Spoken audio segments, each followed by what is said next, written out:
Hi, welcome to a simple Q&A session. The first question is from Ukamaka Chinwe, and she said that please, why do you apply moisturizer before retinol?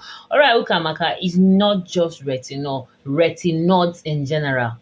Every form of vitamin A, that is, if it's retinoic acid, retinaldehyde, or retinol itself, it's very important for you to moisturize, especially as a beginner. Even if not a beginner, even as a regular vitamin A user, you need to moisturize. One of the side effects of any form of retinol is the drying of the skin. So when your skin is dried, you need to moisturize, otherwise it's going to make you feel uncomfortable. Especially the itchiness is one of the characteristics of retinol, because it does a beautiful job underneath the skin. It does a lot of cell renewal, skin cells renewal. It does a lot of quick cell turnover. It also helps with acne, and it helps with the appearance of fine lines and wrinkles. But unfortunately, one of the side effects has to do with making the skin really, really uncomfortable. If you do not moisturize, you have a high tendency of damaging your skin barrier. You might want to ask how. When your skin is dry, one of the signs of skin dryness is itchiness. And when you're itching your skin barrier, it's going to hurt it. It's going to make it uncomfortable. It's going to come off more like an inflammation, right? And if there's anything a skin of color should desist from, or if there's anything skin of color does not value, is triggering or traumatizing the stratum corneum, your skin itself, right? The skin barrier. Our skin doesn't like itching, because when it does that, it stimulates further production of melanin, which some of you will say, well, it's a good thing. Yes, it is a good thing, but it's going to lead to furthermore hyperpigmentation that we're running away from, and it's going to lead to skin barrier damage, because when you're itching the skin, you're kind of I don't want to use, you're weakening the skin barrier. Honestly, I hope what I'm explaining makes good sense. Yeah. And so moisturizing is very, very important. In fact, it's advisable as a beginner, you would moisturize first before you apply your any form of retinol. Then afterwards, you still apply. That method is called the sandwich method. It has been on this street for the longest of time. It's called the sandwich method, meaning moisturizing first, then any form of retinol, then moisturizing to seal it. So a lot of moisturizing rather, is very, very important to kind of calm down the side effects of the retinol, and to also promote the skin health. When we talk of a healthy skin barrier, or a skin barrier that is well moisturized, it looks good, isn't it? It sounds good. So any form of retinol is very important for you to moisturize, because if you do not moisturize, it could lead to skin barrier damage. And the moment your skin barrier feels triggered, begins to feel uncomfortable, honestly, there is nothing again you will add on that skin that would work, because anything you put on the skin will stimulate some sort of sensitivity. And hence, I meet some people at times and we get talking, and they tell you that anything they place on the skin, that they feel this itching, or they feel a sudden stinginess, or they feel a sudden pain. In some cases, it could actually be the product that is causing that. Just like I said, any form of retinol causes itching.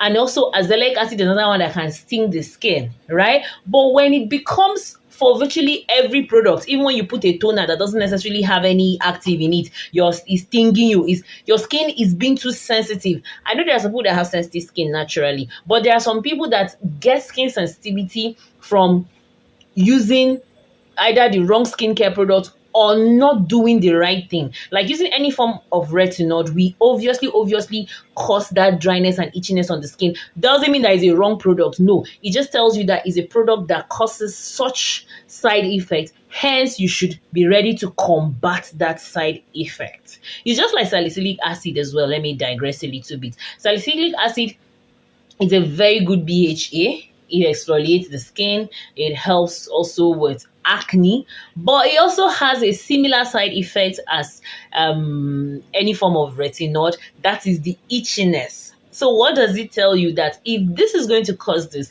then you need to have something else to combat that itchiness alongside.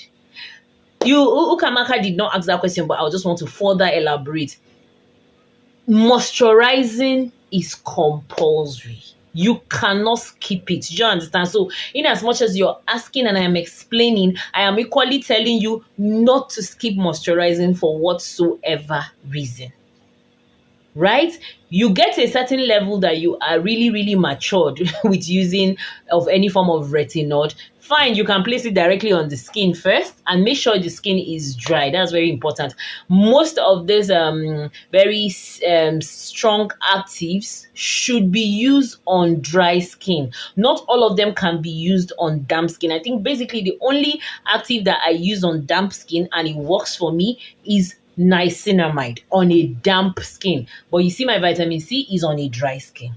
My vitamin A is also on a dry skin. My salicylic acid is on a dry skin. My lactic acid is on a dry skin. My azelaic acid is on a dry skin. I might go on and on. So basically, some of you will say, as for almost all the actives on a dry skin, basically is somehow a yes, because when you know the percentage of these actives and you also know what to expect with the percentages of those actives, then you have to be very precautionary when using it. And hence the reason why I love or I promote the